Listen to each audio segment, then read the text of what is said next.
And I've done some pretty dumb things. I mean, I'm not going to church it up. So we're bebopping right along. I'm like, man, these guys are full of shit. No problem. And then we hit the, pickup sticks in the bubblegum forest. I'm talking tree over tree over tree. I mean, he's right. He said, Goonies never say die. We're going. I just Randy Black Eagle. That's it. Boom. That's That's how we roll. Just drop the mic and walk away. But I would rather take a company personally, and I'm not saying what Under Armour did was right. I think they could have handled things a little bit different too. But what I am saying is, as I'm watching that video, like, I was trying to get to the screen to shut it off, but the hypocrisy wall was blocking the way to the mouse. Like, you're wearing Nike shoes, who's known to hate hunters, donate money to anti-hunting, and you're burning good clothing from Under Armour, who has donated money to help hunting. Again, before we receive lots of hate mail, we don't believe that, we think that Under Armour could have handled things differently. Totally. I can say from a business perspective, I understand why they dropped them. But to say that now you're banding Under Armour with no support because they dropped them, it's kind of like, it's not what you did for me, yesterday, it's what you've done for me today. Well, let's not forget about what they've done for hunting in the past. Personally, 2 years ago, I could give a rat's butt what other people thought. I wanted to do my thing, and I'm a hunter, and it's legal, and I just didn't care. But as you get to be more well-known, like the Bomars, 2 million followers, it is very important. And I can tell you now, we are far outnumbered anti-hunters to hunters. So the perception now is more important than ever. All right, everybody, welcome to the Gritty Bowman Podcast. I'm your closet co-host, Aaron Snyder, with your primary co-host, Brian Call. And today we're going to talk about the perception of hunters on social media and the Bomar Under Armour fiasco. Would you call it a fiasco? Debacle. Crisis.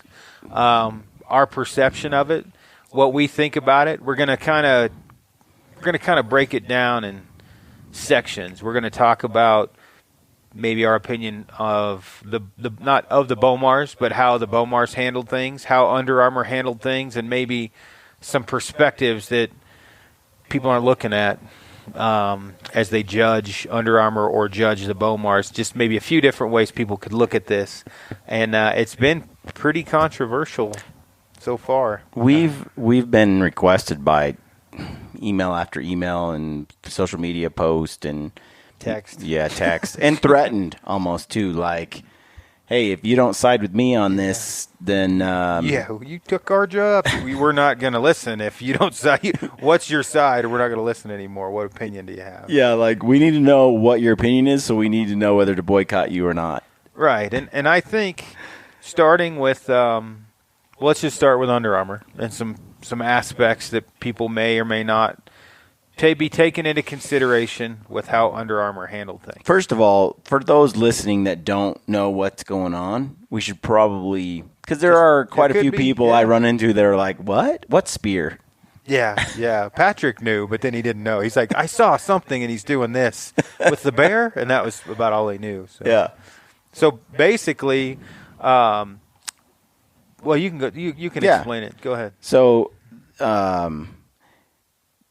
Josh and Sarah are, a couple that Josh has been in the hunting industry for a long time, and his podcast might go out before this one or this one before. I'm not sure, but either way, we did a podcast with Sarah and Josh and got their story. But basically, they are a couple who are big into fitness and health that are big into hunting.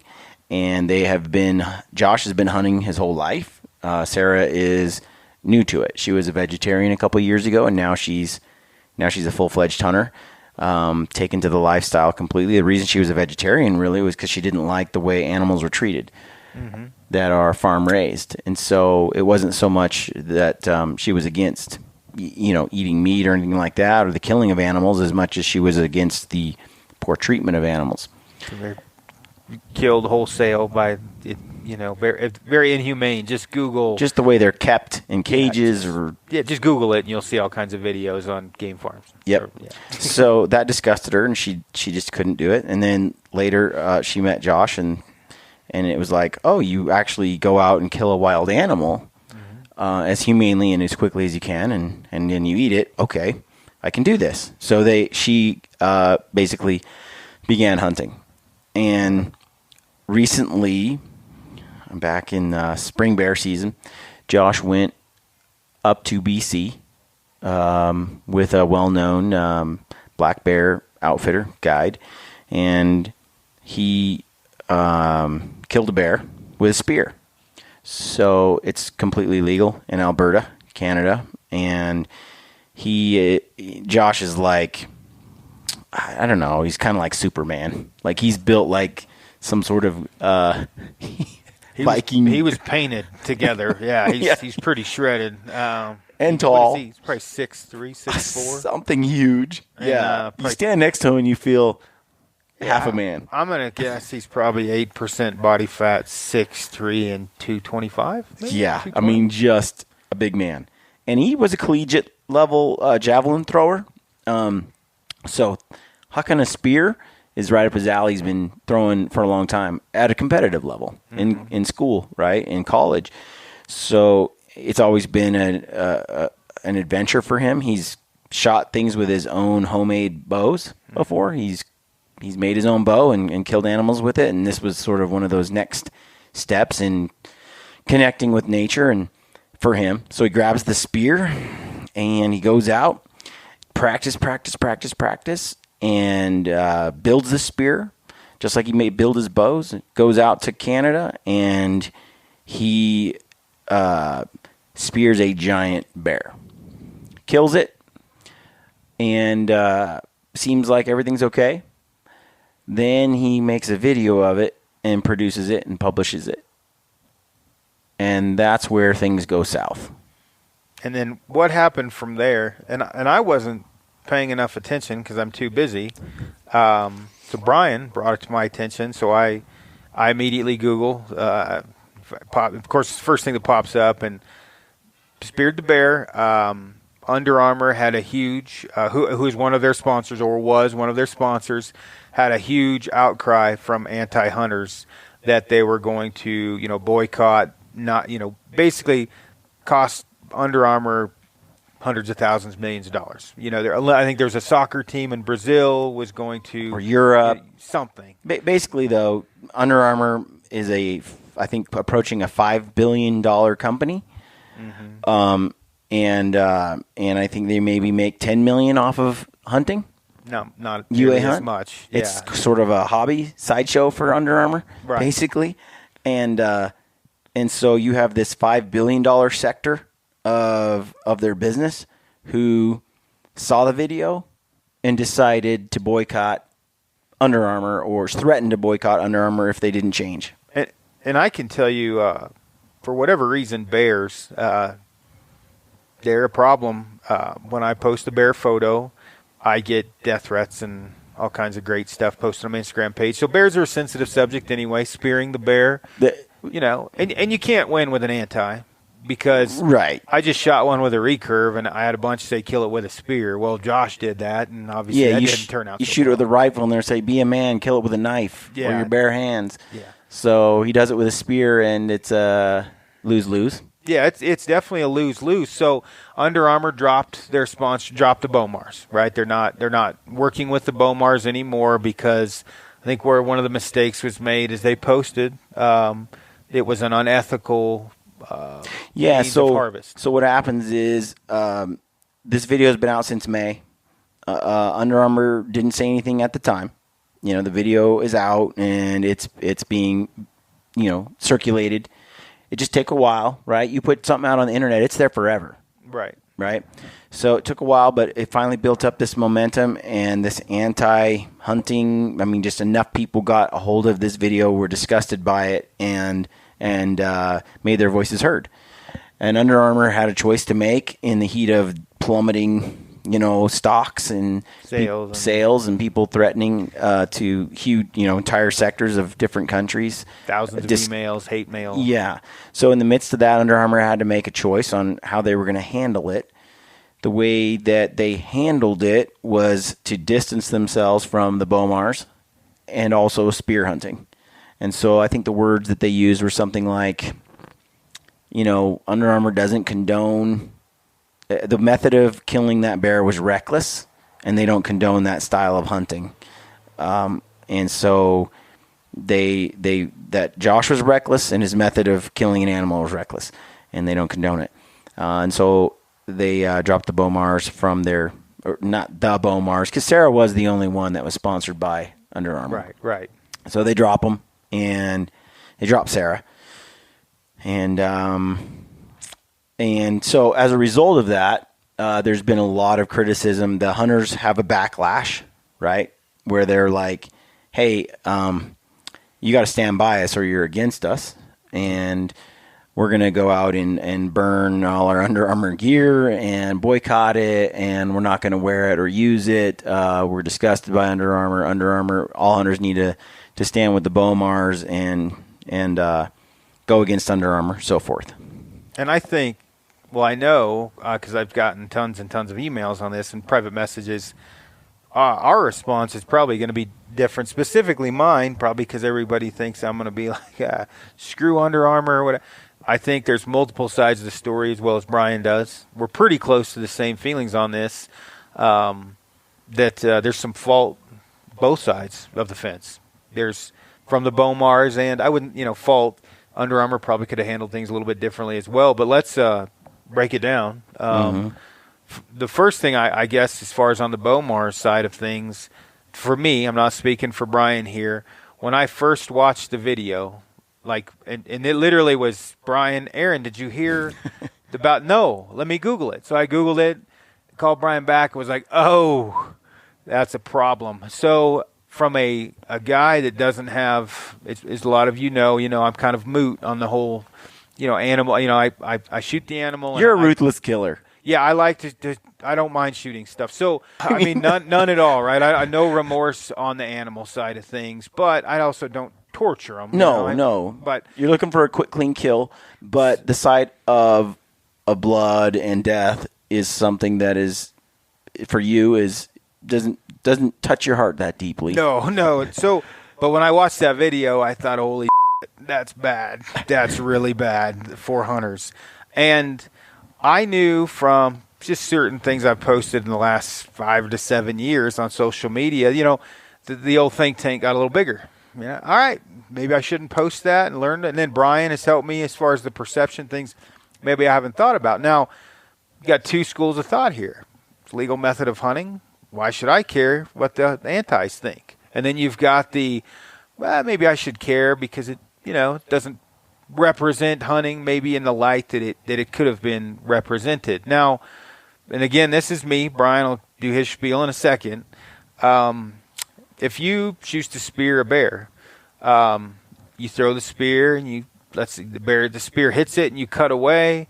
You talk a little bit about your ancestors and how thrilling it was, harvesting of the meat, and then you pan back into the bear and you got a cool story and it gets a point across and you got to spear it. Some bear steaks. You get throw some bear. Meat on the grill. Exactly. Yeah, you got bear burger in my case. I like bear chili, right? You talk about all kinds of stuff. And then you've got spear the bear, intestines hanging out, you're dancing, you're smearing some intestines on your hands or picking them up. Okay, a little bit different picture painted there. Now, I tried to explain this to the wife earlier, and she agreed. Let's say my kid acts up, and I'm in public. There's a swat on the button, hey, you screwed up, quit acting out, let's go to the car. We'll talk about it in the car. Then there's the flailing left arm grab, kid trying to run away as I'm just smacking her to death, right? She's screaming out loud in Walmart, right? And people are staring, and I'm like, you'll never do that. Okay, two of the same things, right? Two spanking. Disciplining, you're spanking a child. But one looks like, oh, that's a good parent. Let the kid know that he did something wrong. She did something wrong. Talk to him in the car. And then there's the full-on beating. Which the kid maybe deserved. Maybe, but the perception in public, you could have over here someone that got beaten as a child and immediately is defensive of that. Like, oh, that guy's beating his kid. Now that kid could have just stole money from out of someone's purse and may deserve a royal beating. But it's the perception, okay? And if you don't want to lose your kid, you don't want the perception to all of the public's eye be, I like to beat my child. You want that perception to be, I'm going to discipline my child in a very ethical, humane way. Okay, same thing with the video. I think the Bomars personally could have done a better job on how the perception to the anti-hunters, hunting community, and everything in between could have been relayed out. Now, which Josh said he agrees in hindsight. Right. But he also made up the point that how did he know amongst all the videos that are already out there that anti-hunters can latch onto with spear hunting and other errors that are made? There's a lot of videos out there, pigs getting tracked by dogs and then, people spearing them. There's lots of fairly gruesome videos available. But the Bomars are at a sphere of influence. Okay, if Donald Trump beats his child tomorrow and Brian Call beats his child, I bet Brian Calls doesn't make it on the news, but I bet Donald Trump does. Donald Trump's. Well, the Bomars have, 1 million followers, 2 million followers? On Instagram. And social media. Yeah, so a pretty big following. And, again, people have asked me, I would be right there beside Josh throwing the spear. I'll dive in there with a knife, too. Doesn't bother me a bit. If it's a legal method of harvest, I would not post it on social media because it just looks bad. Not the way that they did. Now, if Josh didn't know, and he thought, you can see he's an excitable guy. You can see he's intense. And he's like, I'm totally outgoing, man. That's how I am. That's just who I am. Oh, yeah, and I don't think he meant any harm from it, but I can guarantee you a lot of harm has come of it. There's no way around it. We use that quote in our podcast, The Prostitution of Animals, where we talked about that social scientists have long stated that hunting, the efficacy of hunting only exists. The legitimacy of hunting is only going to stay around as long as the public perceives it as legitimate for legitimate purposes, like eating it, right? And if it's ethical, right? If the way you killed it was ethical. So those are the two things that are always in the forefront of my mind, especially whenever I'm publishing or posting a video. Is does this going to be perceived as a legitimate activity, and is it going to be perceived as an ethical activity? And when you shot your bear in BC with a stick bow, the way that movie is created is critical to me. If I'm going to go ahead and share a video about bear hunting, it better have enough context around it to make it safe to share. Yeah. And we talked about this. I published your video, Back to Traditions, your bear hunt in BC, and there's a section where we're skinning the bear, and you talk about where the arrow penetrated, where it exited, the bear's hanging the meat, and it's obvious. We talk, and in the video we talk about how we're eating the bear and how conservation works. Well, that part of the film didn't make it into the first part. We're making 2 parts of that film. We talked about whether that really needs to be in that first part or not, or is the movie good enough to stand alone? And we felt like just the way that the movie was portrayed and the way we handled it, we didn't need to put that the care of the meat and the discussion of conservation in there in that first part.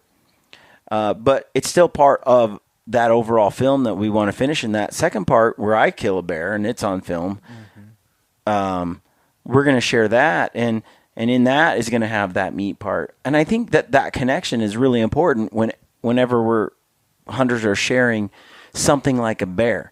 You kill a turkey, nobody cares. No, turkeys have no soul, or fish, and I guess those don't eat. I mean, you don't no If blowback they have, from if those. they, if they are, yeah, no, I think you're right. Not too much. So, I mean, there's a lot of hypocrisy going on, both, in my opinion, from hunters and anti-hunters. Well, we've kind of beat the point in that the way the Bomar shared the film could have been better. It wasn't ideal.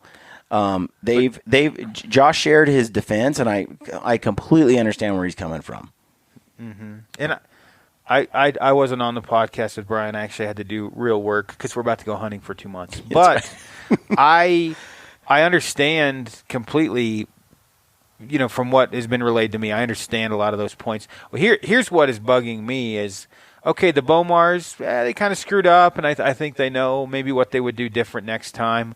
The outcry from the antis, which we don't need to they're stupid, right? I mean, not stupid. They're irrational, and I got a ton of comments, on Instagram about my bear hunt and multiple other hunts.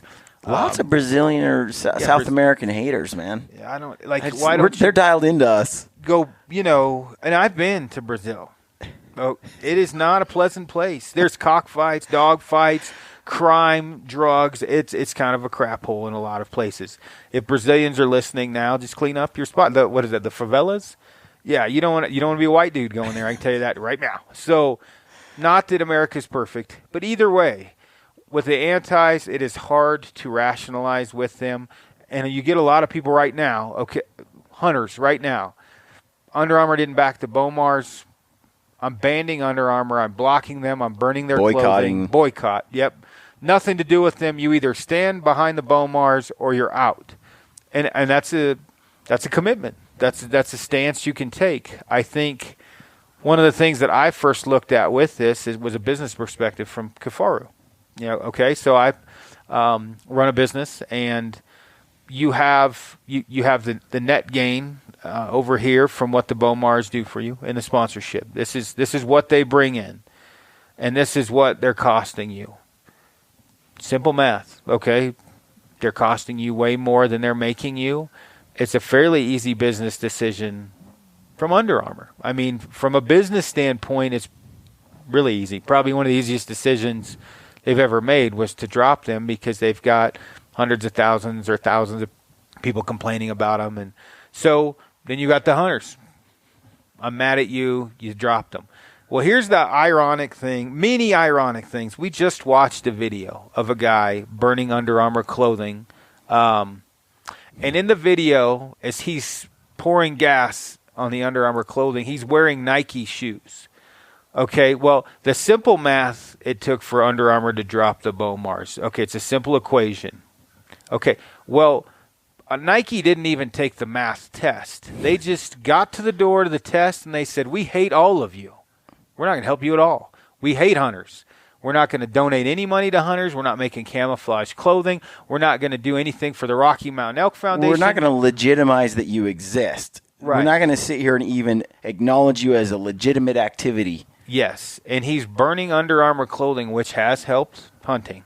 And he's burning Under Armour was a hat and a shirt. Yeah. And he's wearing Nike shoes. Now, I can understand the thought process of, well, they never got into it. Like Under Armour, they were backing them, and then they backed out.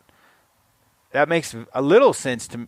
Maybe less smaller than that. That makes a little sense to me. But I would rather take a company personally, and I'm not saying what Under Armour did was right. I think they could have handled things a little bit different too. But what I am saying is as I'm watching that video, like I was trying to get to the screen to shut it off, but the hypocrisy wall was blocking the way to the mouse.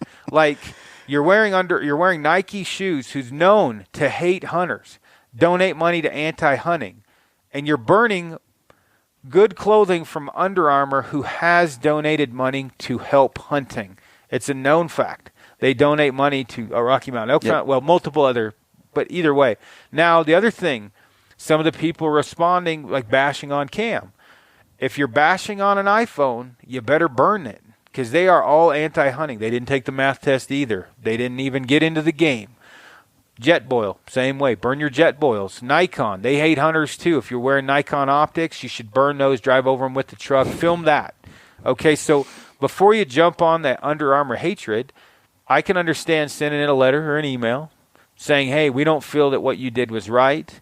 We may or may not, continue to support you. We really like the Bomars and whatever. Right. Burning the clothing, if you're going to do that, you're going to be running around naked if you're wearing Nike and Reebok, because they've done nothing for you. It goes same with like Patagonia and stuff. Yeah. I see people like, they're wearing clothing from companies that despise us. Yep. And yet we have a company who has been involved in the hunting community for a long time, has done their part to support it. Now they've made money in this industry as well. Oh yeah. But let's to me it's like, how much money? Why didn't Nike get involved? Why didn't Reebok get involved? Why hasn't another major name brand company gotten involved in hunting? I think partly because right out the gate they're like, it's too big a risk. Why even? There's not enough money here to even bother.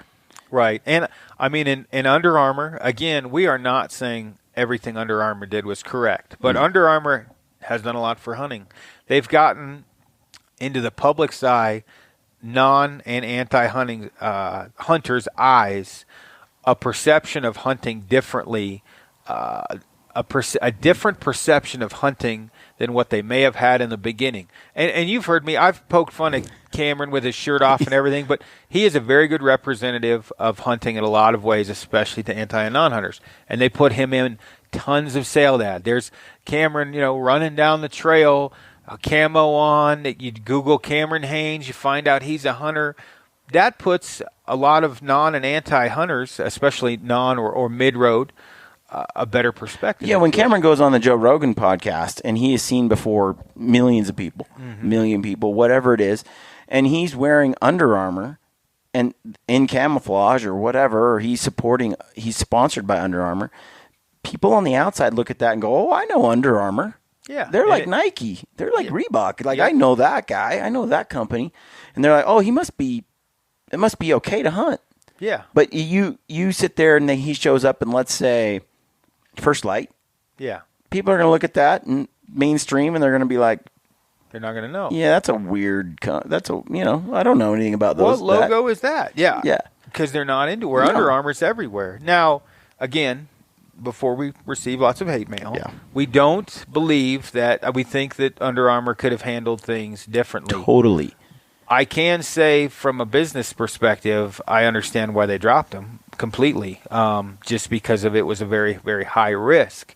But to say that now you're banding Under Armour with no support because they dropped them, it's kind of like it's not what you did for me, yesterday, it's what you've done for me today.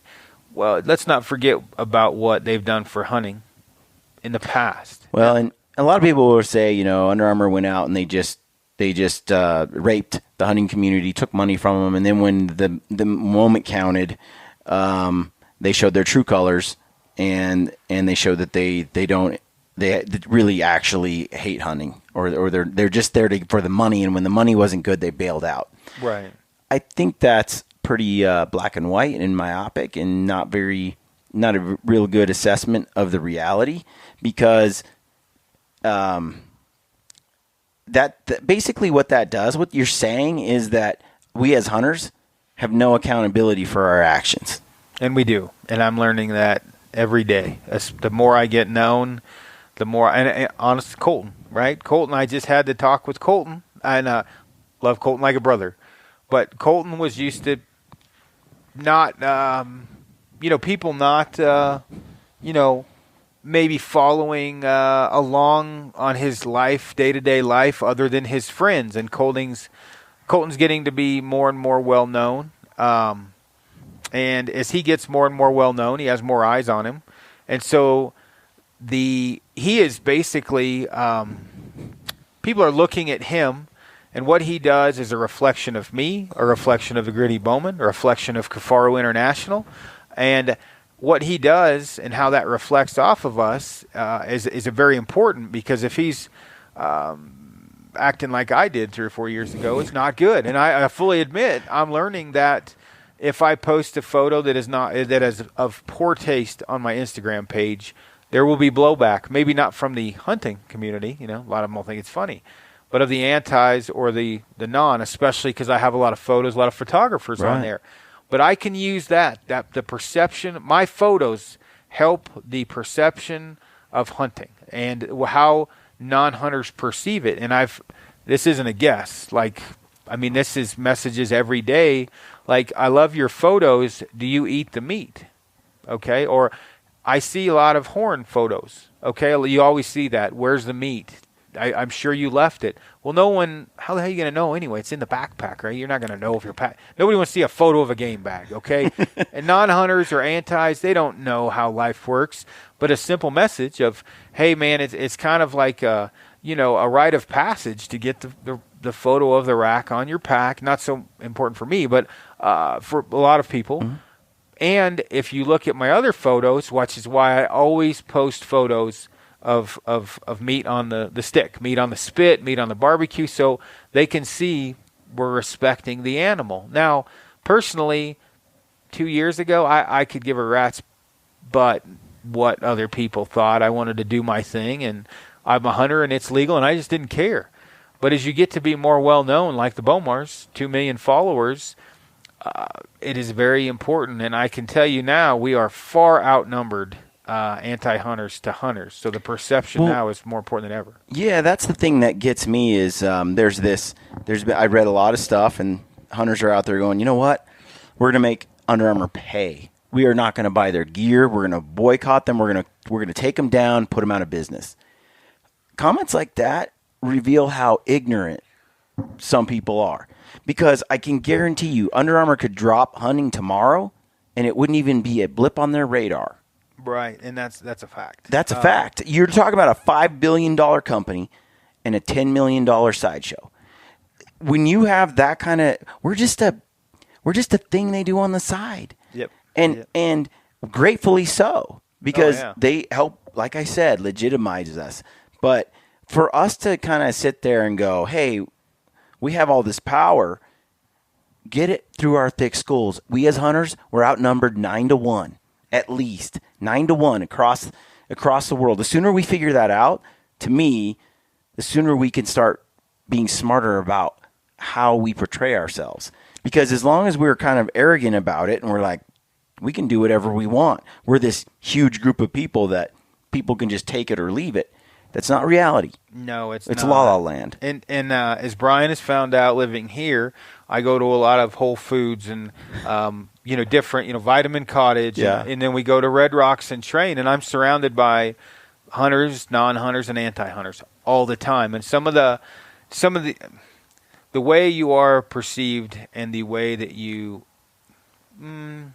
illustrate yourself, or the way that you present yourself and also illustrate hunting or talk to someone about it is important. Now, if someone asked me if I have a bear necklace on, and someone asks me about it, I'm like, oh yeah, it was an amazing hunt. The weather was great, and it was something I always wanted to do, and whatever.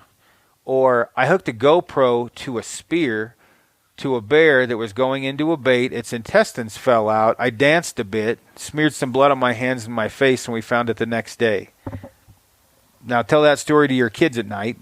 Which one's going to sound better? Is it going to sleep well over the intestine story? Or is it going to sleep better over the standard story? So it's just important. At the same time, I chafe. Don't get me wrong. I chafe at the fact that I gotta change, hold back or manage what I say.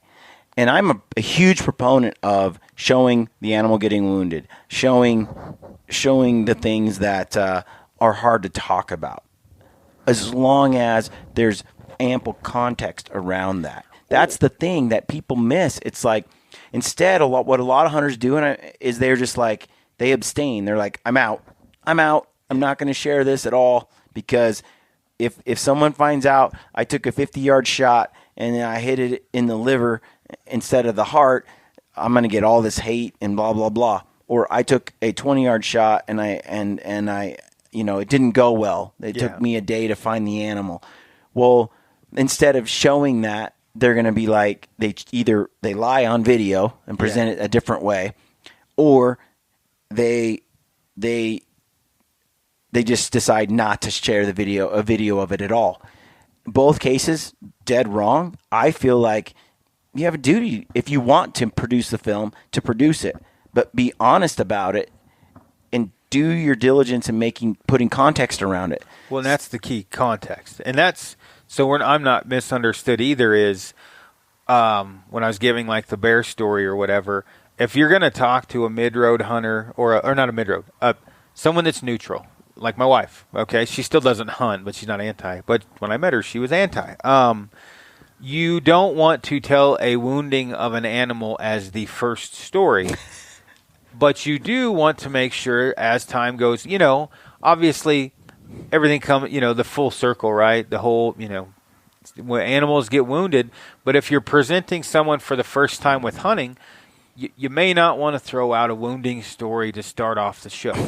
But yes, I agree with Brian 100%, especially on hunters to hunters social media. There's a lot of lying going on with wounding and who wounded what. And for a long time, there's been this idea like hunting is flawless, like on TV, right? You're like, and so when someone actually tells the truth, like, yeah, I don't know, I choked and I shot it in the eye and it dropped, but oops, right? It's like nobody wants to hear that, and so if you're gonna share that story, you better put some context around it. Yeah. That's just within the hunting community because they'll butcher you. Oh yeah, well, and that's the other thing that you probably the hatred towards hunters on this. Like I was looking at Tim Burnett and Cam just getting waylaid and then fighting back and forth.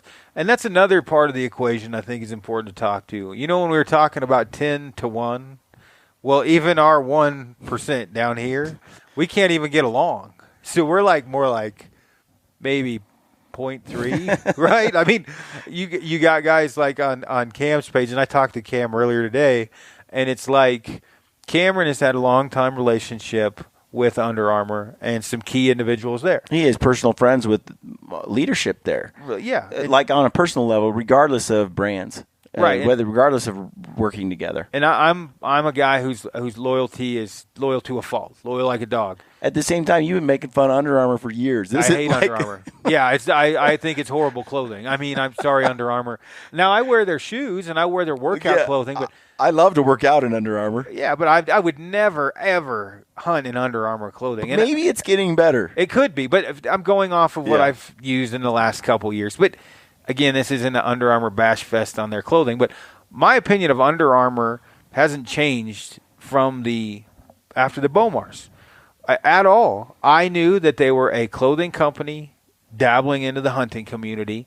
They were a good mainstream brand. Yeah, mainstream second to brand. Nike right now. Oh yeah, for sure. In terms of workout apparel and shoes and. Oh right, and I mean they're sponsoring Lee and Tiffany, the Drurys, Cam. Who's a couple other big names? I'm missing some. Tim Burnett, Remy Warren.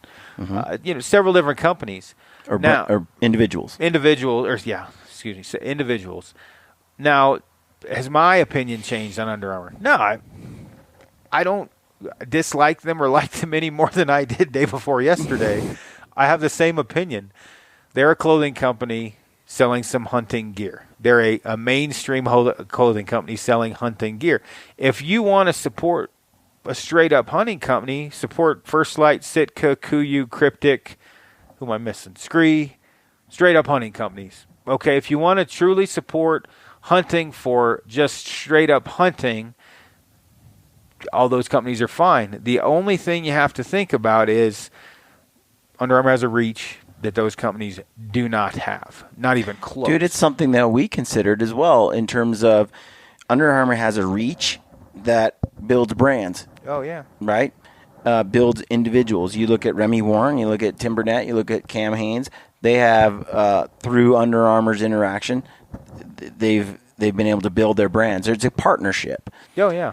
At the same time, there's a pro and a con. And as the Bomars found out, that con is basically, like you said, they're a mainstream apparel company who has a hunting division. Right. And so if let's take First Light, for example. If Josh had been wearing First Light and he speared a bear and anti-hunters threw a raging fit. Under Armour's not, or First Light's not losing any money because they're not No buying money. First Light anyway. No money. There's no leverage there. And that's what I was talking about. If you don't want to have to worry about that, buy from a company that antis don't buy from. At the same time, First Light doesn't carry the weight with the mainstream public the way that Under Armour lump does. them all together. Cryptic, First Light, Sitka, Kuiu, none of them, all together don't have the reach into the. When you see someone in Under Armour, like you mentioned before, there's more than there's a better chance than not that they have seen Cameron running in Under Armour. Yep, because he's one of their poster childs, and I can't fault Cameron or Tim or any of those guys for staying with Under Armour. They've had a long-lasting relationship. I've talked to I haven't talked to Lee and Tiffany, but I've talked to a lot of them already, and they're like, hey, they've always sponsored me, or they've always supported me through the sponsorship. I get along with them great. They do a lot of good for hunting. Now that there's a little waver in the water, everybody's ready to jump ship, but they're forgetting about all the good things that Under Armour has done, meaning they have helped hunting. Well, and that's the thing is, like, we as hunters, we want to crucify the only mainstream company that's really involved in hunting. And I don't think we should just walk away from it, but I don't think burning your clothing is the right answer. Right. Like I agree. There every right to be pissed off on how they handled the Bomars. At the same time, I think we as hunters also have to remain accountable for how we act. And not that Josh had this, that he did this heinous thing. He didn't know any better, I don't think. I don't think he knew what the outcome would be. Well, he told me, had he known it would be like this, he would have done it different. Yeah. He's not stupid. Yep. But, but again, the spanking thing. Yeah. There's different levels. I mean, the whole, which I'm tired of seeing, it's legal method of harvest, or it's legal to kill a bear with a spear. It shouldn't matter. Well, that's fine to your hunting buddy. It doesn't matter to your hunting buddy. It doesn't. I'll shoot a porcupine tomorrow in the eyeball, drag it down the street. I'll tell my hunting buddy. Bet you it would actually, had the video been done differently, it would have helped. It would have helped hunting. Yep. There would have been people that got behind it that were non-hunters that said, oh, wow, my Lord, a spear? That's amazing. Totally. Yep. They would have been like, finally someone doing it like a man. Yeah. Right? Instead of doing it with a gun, which is so easy, right? Yeah. No doubt there would have been, had it been done right. Perception. And I'm learning more and more, and I just cannot get over. I mean, I can give all kinds of examples to this, but I don't want to go on too many tangents on that. But as far as a few different things to look at, talking about different levels of spankings, okay? However you want to look at that. Speeding. Do speeders kill?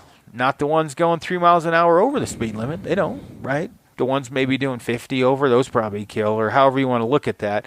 The guy that just barely goes into the yellow light and makes it through, rather than the guy that floors it after it's been yellow for 7 seconds. There's always different levels or severities. Well, in the Bomar's case, they were hitting that higher level of I won't say ignorance. They just could have done a little bit better job. Yeah. I kind of want to talk a little bit more about this hunters getting along thing. Stephen Ranella has that great article, I think. It was he wrote it after the Cecil the Lion debacle. Yeah. Where he talked about this division among hunters and how we all need to remain together on an issue. Well, that's all works fine and dandy as long as everybody agrees with my stance. Yeah, exactly. Right? It's like, but to his point, he was like, if we're all in the same boat, that's great. But let's not be shooting holes in the bottom of the boat. Yeah. If you're one of those hunters that's shooting holes in the bottom of the boat, it's going to go down. You got to get kicked off the island. You got to get kicked off the island, right? And so there's that infighting. And you and I talked about this a while ago. We've actually done a couple of podcasts on this and actually never published them. Yeah. Because they get a little touchy. But poaching. Yeah.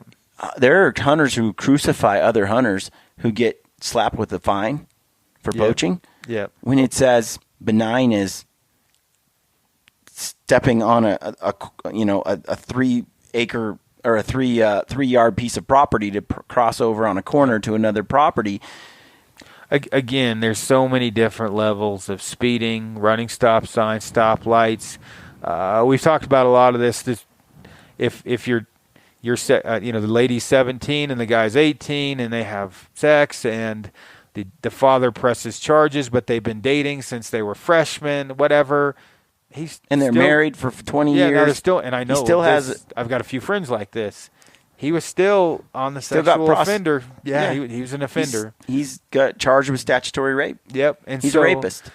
Even though he's not, he is. And so if you get somebody that puts a mineral block out or puts 30 pounds of apples instead of 20, did he do something wrong? Yeah.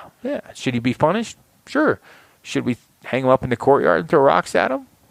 Probably not. Punishment fits the crime. I'm not saying you need to celebrate the fact he broke the law, but everybody piling on top of each other. The hate, it's just not good. It's not good for hunting. And, I mean, I 100% am amazed daily the more and more I get into the industry on the hatred, the blind hate, I guess I would call it. Like immediately the Beaumars got dropped and people are hating on Cam. And let's face it, I've cracked a couple nipple jokes about Cam and of course I talk crap all the time, but Brian and I were talking earlier. What I would explain to Brian and Cam both is one way or another, I'm always behind Cameron. Sometimes I'm behind him making fun of him, but I'm behind what he does in the industry because he's fit. He's a great spokesman.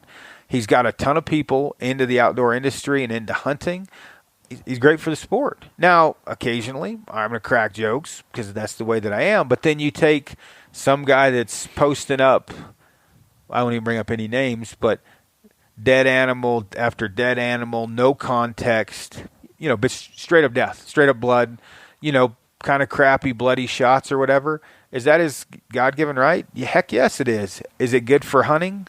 It is not good for hunting at all, and I think people need to think about that before they do it. And again, it's not like we're against showing blood either. I think those things are critical so people make a connection that this is death. Yeah. That this is life eats life. Yeah. But that all can be done as certain shows have demonstrated well, like Meat Eater. Yep. It can all be done with better context. Meat Eater's a great example. They showed hunting pigs with dogs in New Zealand and then knifing it on mainstream TV. And got away with it. Pretty scot-free. And it was fairly graphic. Yep. And yet he was able to do that type of hunt and leave hunters and hunting in a positive light. Yep. And so again, it can be done, but we got to quit pretending like we don't have to do it that way. Yeah, or pretending like we actually matter because I hate to say it, we are outnumbered heavily, and I mean, especially for my friends that know me, they know I'm not the most what's the word, apologetic, overly sensitive, not very sensitive. It's just bad all the way around with me. I'm not. There's no way around it, but. The fact that I know I'm getting to be known, and the fact that, I'm getting better at common sense, and I want to help hunting, I want to help hunters, and I want to be able to do this for the rest of my life, my kids' life, on and on and on. Common sense comes into play a lot more. Yeah. You look at, so just on a side note, the Beaumars were found completely innocent of any charges. Mm-hmm. Of course, they got investigated due to all the drama associated with it. Well, the Alberta province was like, you're clean. There's no illegal activity done here. You are completely above board. Everything you did was honest and legal. So that said, there's still that perception that it's not by the overall public. And so I think, how we manage that is important because at the end of the day, he really didn't do anything illegal. That said, now you have it becoming illegal. Alberta is looking at the regs and they're like, you know what? We got to change this because the whole country wants to stop, ban black bear hunting. Yeah. Over one act. Like, And they're like, well, let's get rid of spear hunting. That way we don't have to get rid of bear hunting. Right. Right? It's like they sometimes you got to shoot a hostage. And they kind of got their hands tied and forced to take an action, because if they don't get rid of spear hunting, and I don't know this for a fact because I don't know the numbers, but I know how badly we're outnumbered. I know that it's a battle every year. We talked to Jeff Lander just the other day about BC.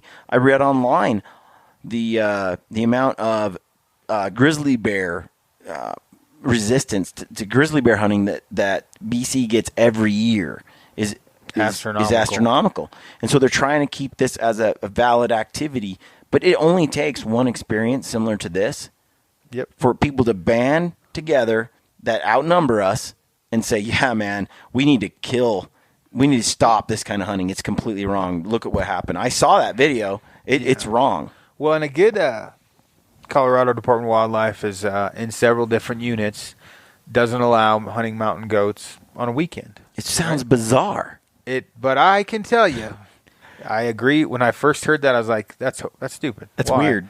But I can tell you I've been on 3 hunts where if an anti had a Sony, Canon, Vixia, whatever. An iPhone. Yeah. And videoed what we did to get these goats, it would have probably stopped goat hunting. I mean, it would hurt, right? But they'd post it on social media.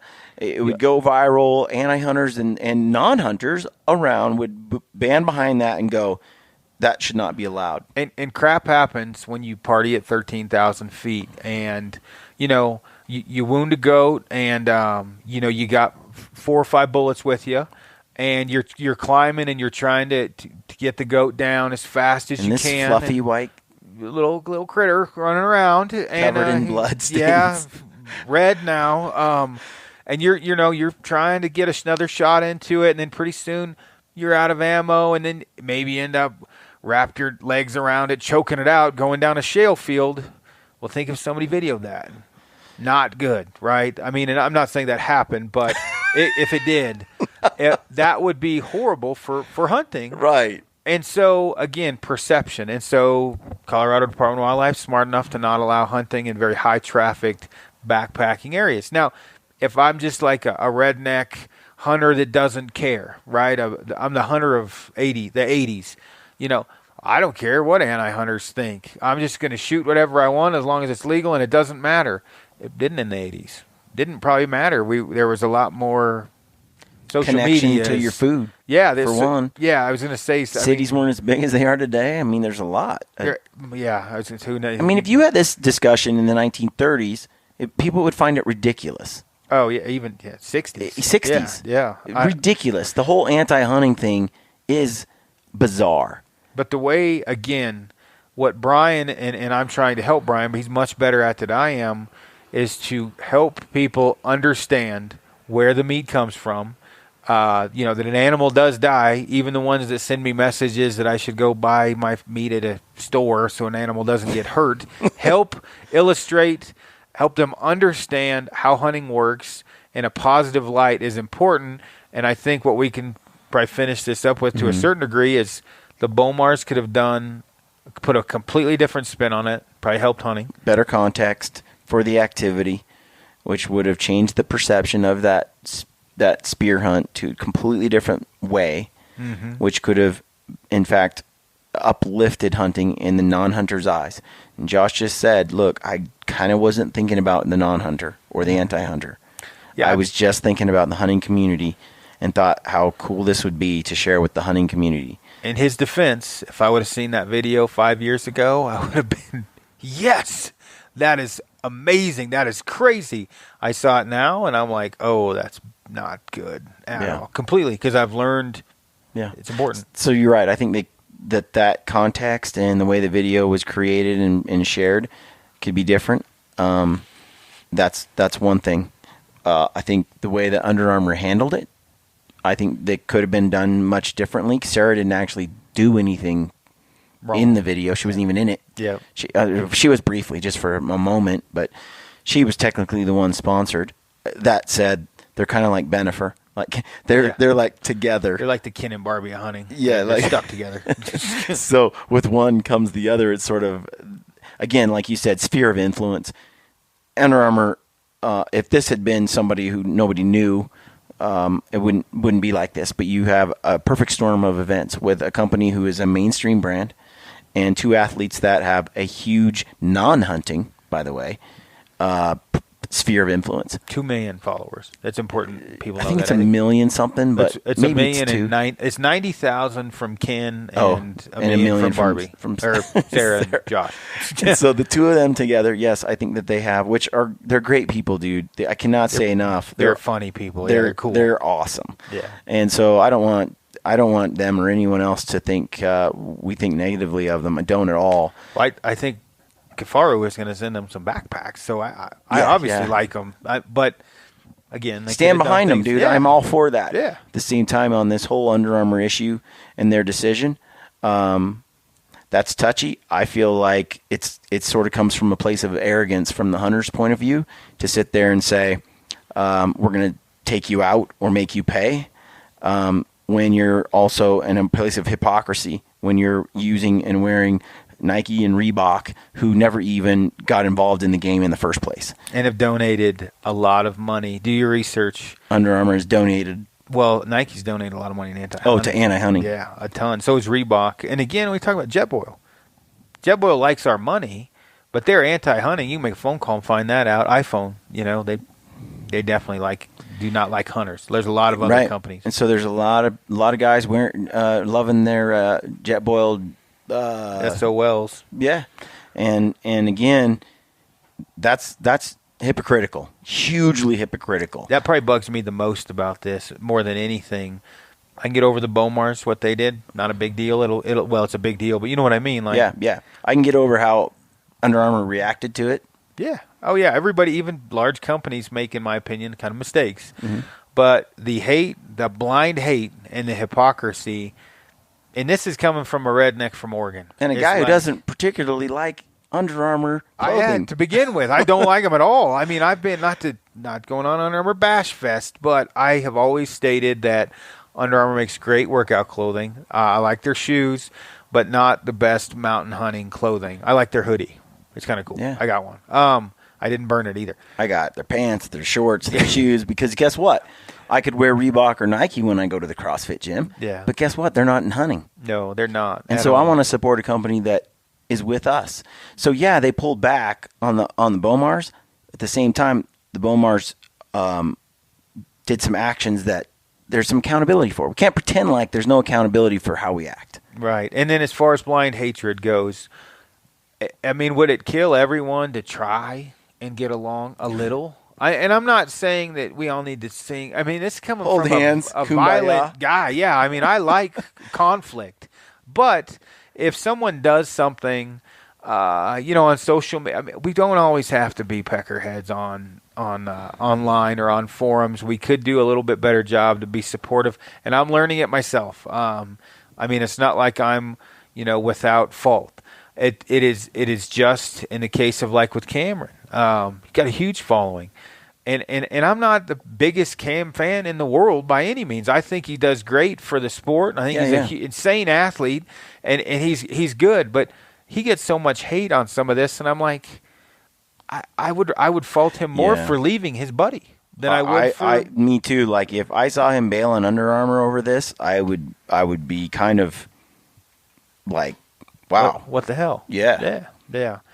So that's our stance. I mean, it's probably going to make some people angry who are burning their Under Armour stuff. But again, I think it's pretty hypocritical. No, for sure. And as far as the Under Armour taking money and just abandoning hunting altogether, again, I feel like we talked about this on Josh's podcast, and I would have rather them had them say, you know what? I don't like the fact that they said spear hunting is reckless. Yeah. Because I don't feel that at all. I feel like it's one hell of a way, an effective way to kill an animal. I mean, if anybody understands the kinetic energy and the momentum behind a spear, and the blade this long, 1.5 feet, and that wide, and 3 to 4 inches wide, I mean, holy cow, that's as lethal as it gets. The penetration, the depth, and so to me, I wish it could be different. So instead of saying it was reckless to hunt with a spear.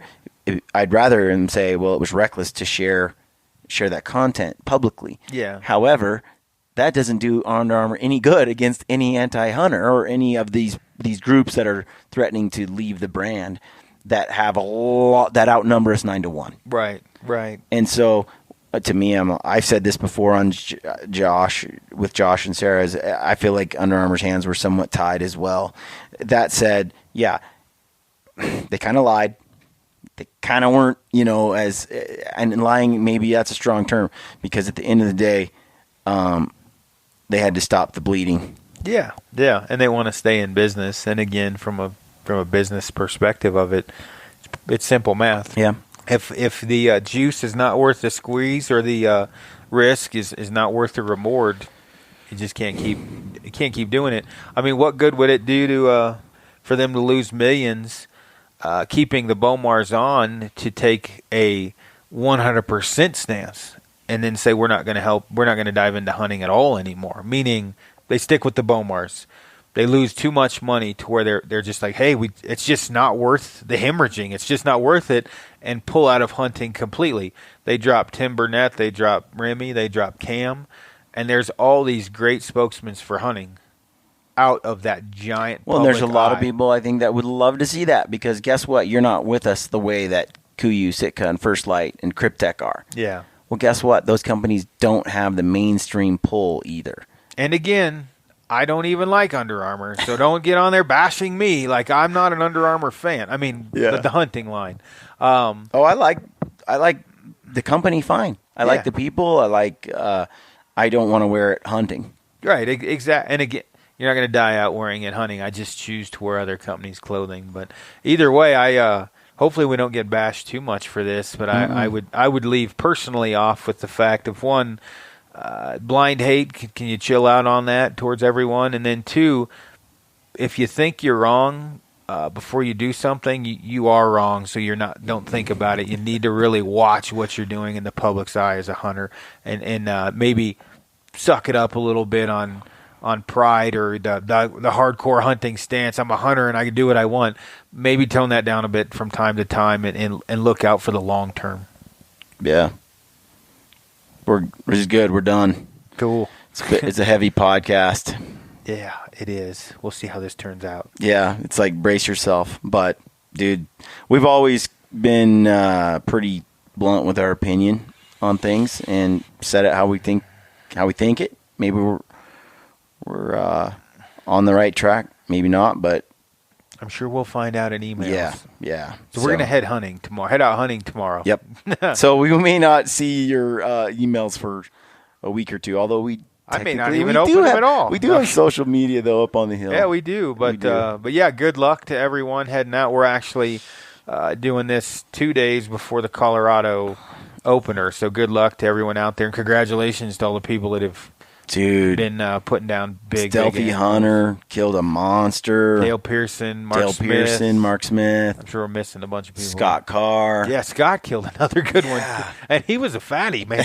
I'd never seen I feel his pain. I've been there, and he's a stud now. Oh yeah, man. He you should see the before and after pictures of him, and it's inspirational, man. It's cool stuff, and obviously you got two of those top competitors in Train to Hunt, and guess what?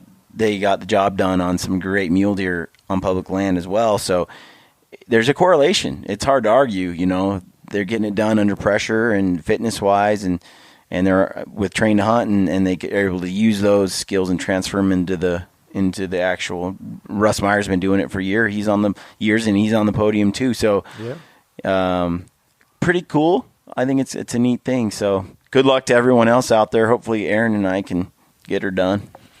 Something's going to happen. Yeah. For sure. All right. With the old struggle stick. Yeah, exactly. Everybody pray for me. Whatever God you want to. I need all the help I can get.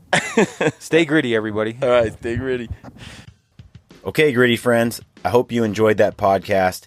If you did, please take a moment to leave us a review on iTunes, Podbean, or Stitcher. We love reading your reviews. And connect with us on social media if you're on there. Look us up on Facebook and Instagram. And take a moment to subscribe to our YouTube channel so you can receive notifications when we upload new videos. We've got a sweet deal with Mountain Ops. You get 20% off on all Mountain Ops supplements, combo packs, and apparel when you type in the word gritty at checkout. If you're a hardcore elk hunter, or you want to be, go to the Elk 101 website online and check them out. Our friend Corey Jacobson is killing it with some of the best elk hunting information and entertainment on the web. All right, friends, let me leave you with one other quote from Theodore Roosevelt, who said, "It behooves every man to remember that the work of the critic is of altogether secondary importance, and that, in the end, progress is accomplished by the man who does things." We all have a choice. We can be people who do things or people who criticize the work of others. It's pretty simple, really. Get out there and do your thing. Good luck on your hunts, and stay gritty.